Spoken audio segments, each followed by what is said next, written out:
disagree on politics, I can finally relate to AOC. It's very cute, although we have no confirmation that penguin has now joined the squad, as they're called in Washington. That's true. So we have sought the advice of one governor who knows more than all the others.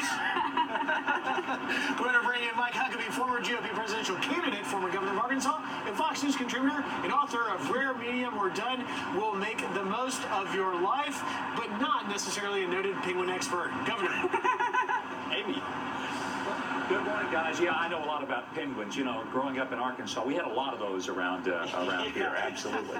But you can, with Wikipedia, anybody can be an expert in 10 seconds. We won't make you respond to that necessarily, but we do want to get your take on what's happening at the G7. The president going there with priorities to put America first, putting trade atop and the economy atop the list when you've got other global elites who prefer to talk about other things. Your reaction to how the president is performing so far there? Well, I think he's doing exactly what many of us want him to do, and that is to take a tough stand against the cheating that's gone on in the trade deals. The president's for free trade. So am I. So are most every person I can think of, but free trade isn't free if it isn't fair, and it hadn't been fair in a long time. You've had China cheating, stealing intellectual property, and taking designs and then selling them off as their own. You have them cheating and going to third countries, pretending that it's actually coming out of a country when it's really coming out of China, which then devastates a lot of American businesses, particularly the steel industry is one that's been hit hard. These are the kind of things that have been going on, and businesses, these multinational, globalist corporations, have just looked the other way at the expense of American workers. So this is a president who finally says enough of this. We're not going to be chumps. We're not going to be bullied. We're going to fight back. We're going to put a level playing field. America can play, but it can only play when everybody's playing by the same rules. We ought to be saluting and thanking this president. And yes, there is some short-term pain for this. But the long-term gain means that China doesn't just take over the world with all of us surrendering and even being unwilling to challenge them. Yeah. Governor, you know, it's no surprise that 2020 Democrats have been slamming President Trump's China policy while he has been abroad. Let's take a listen to what they've had to say and get your reaction.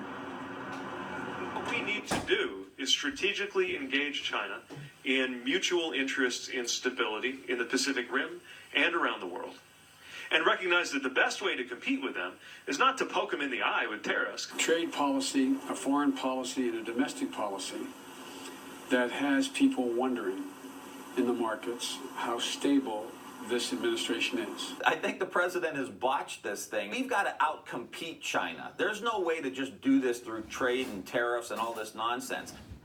What do you think, Governor? Well, what they're all pushing for is the status quo. The status quo, which has been pushed by both Democrat and Republican administrations. So let's be fair.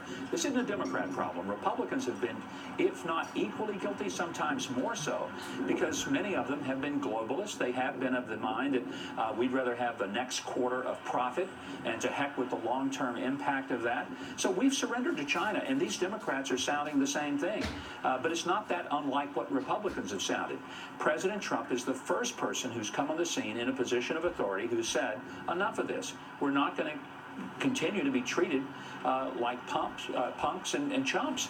And he's fighting back. That's what we elected him to do, and I hope he continues. And yes, it's not always pretty, but if we don't do this, then we better learn to speak Mandarin, because that's where we're headed in this world, because they aren't playing fair. And I'll tell you something, these other nations may pound their chests and pretend that, oh, I wish Trump wouldn't do this. Deep down, there's not many nations who aren't cheering him on behind the scenes, hoping he will get China tamed. Governor, well said. I mean, as good of a summary as I've heard anyone put out there of the stakes. What you're saying also is that he's unafraid, he's undeterred, whereas other presidents have been afraid of that. Well, according to one member of the House of Representatives, who's a member of a group they call the Squad, Rashida Tlaib has a different view of what the president may be afraid of. She said this to The Guardian in an interview. She said, it's been very clear to me, especially this last week, that he's scared of us. He's afraid of women of color because we're not afraid of him, and we're not afraid to speak up and say that we have a white supremacist in the White House who has a hate agenda. He's afraid because we have a real agenda for the American people. So is she onto it, Governor? Is he just afraid of her? They're delusional. I mean, that Donald Trump is afraid of 4 freshman members of Congress who are anti-Semites, who hate Jews, who hate Israel, who support the BDS movement that would be as devastating to Palestinians as it would to Israelis, as people who show no respect for the basic institutions of this country. I don't think he's afraid of them. I think he finds them amusing, but he also finds them annoying.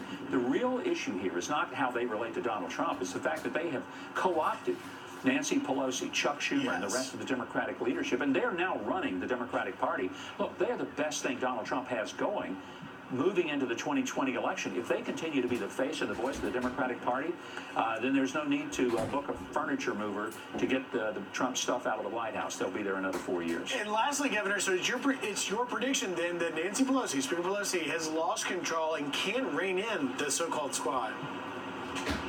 Yeah, she's trying to push a rope here, and it's not working real well.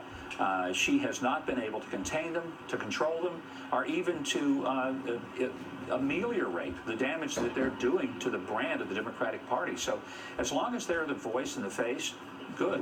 I think Republicans are in a much better position for that. Thanks for being here, Governor. I'll tell you, never a dull moment in the news these days. Thank you, Governor. That is for sure, Jada. Thanks. We're going to turn to some headlines for you now.